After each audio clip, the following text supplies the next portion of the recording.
Okay. No, we're done. We're done. You're under arrest. We're going. We're done.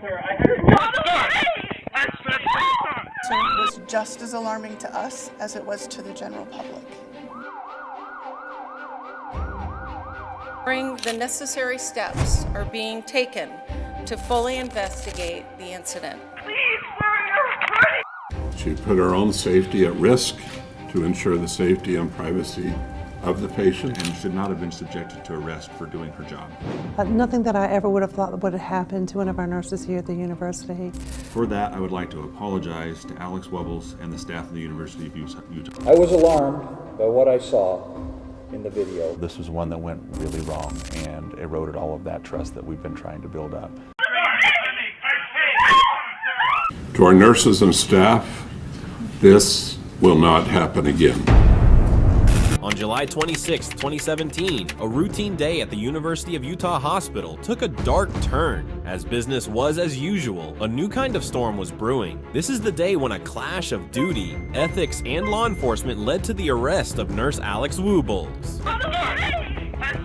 But how did it all start? Earlier on, the Utah Highway Patrol had been engaged in a high-speed pursuit. Marcos Torres, the pickup truck driver being pursued, crashed head-on into a semi-truck. William Gray, the semi-truck driver and a part-time police officer, was severely burned. He was taken into the University of Utah Hospital in a sedated and comatose state. Officers from the Salt Lake City Police Department arrived at the hospital and asked to get a blood sample from Gray. Although Gray was the victim, they needed to have his blood sample. Alex Wubbels was on-duty nurse at the time and advised Payne that the police request did not meet the legal requirements and could not be performed. Wubbels cited established policy that patient must be under arrest, or 2, a warrant must have been issued ordering the taking of a blood sample, or 3, the patient must give his or her consent.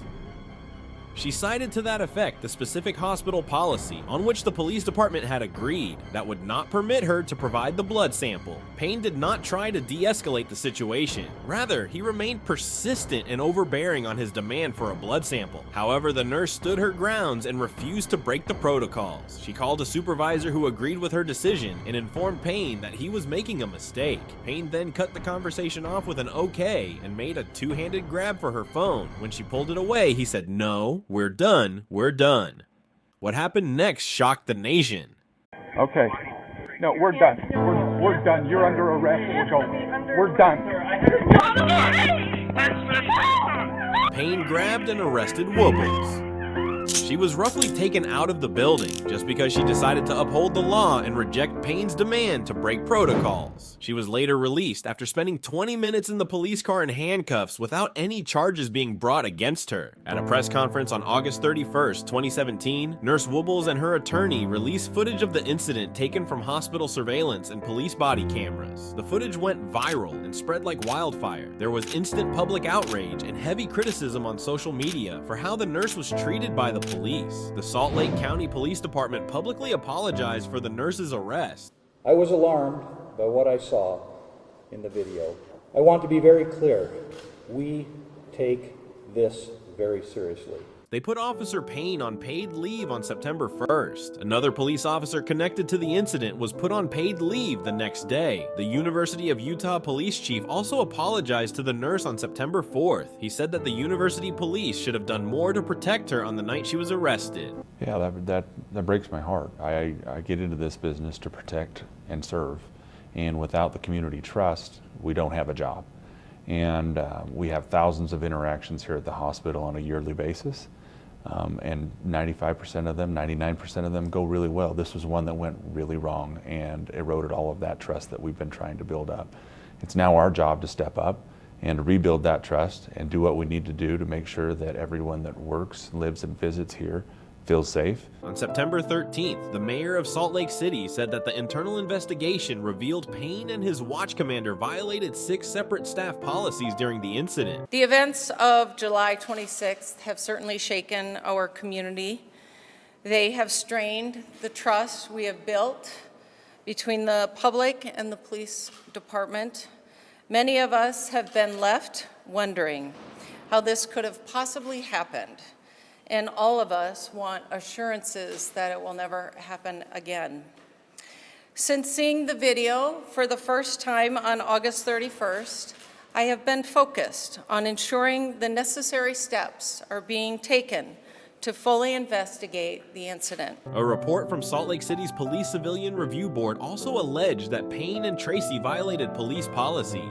On September 5th, Payne was fired from his part-time job as a paramedic for the private firm of Gold Cross Ambulance. On October 11th, 2017, Payne was fired by the police department. His commanding officer at the time of the incident was also demoted 2 ranks down to police officer. On October 31st, 2017, Wubbels and her attorney announced that Salt Lake City and the University of Utah had agreed to settle the incident for $500,000. She said that part of the settlement would go toward efforts geared to making body cam footage easier for the public to obtain. Alex Wubbels' bravery sparked a nationwide conversation about standing up for what's right, even when it's hard. She put her own safety at risk to ensure the safety and privacy of the patient. Nothing that I ever would have thought would have happened to one of our nurses here at the university. Sir, was just as alarming to us as it was to the general public. For that, I would like to apologize to Alex Wubbels and the staff of the University of Utah. In the end, it's about more than just one nurse, one detective. It's about justice, integrity, and the strength to stand your ground. I was scared to death. I was obviously very frightened, and I think since this has happened, I've been able to sort of surmise that I really feel betrayed. I stood my ground. I stood for what was right, which was to protect the patient. As a nurse, any nurse, I think, would have done exactly what I did. To our nurses and staff, this will not happen again. Thanks for watching. Don't forget to like, share, and subscribe for more stories that matter.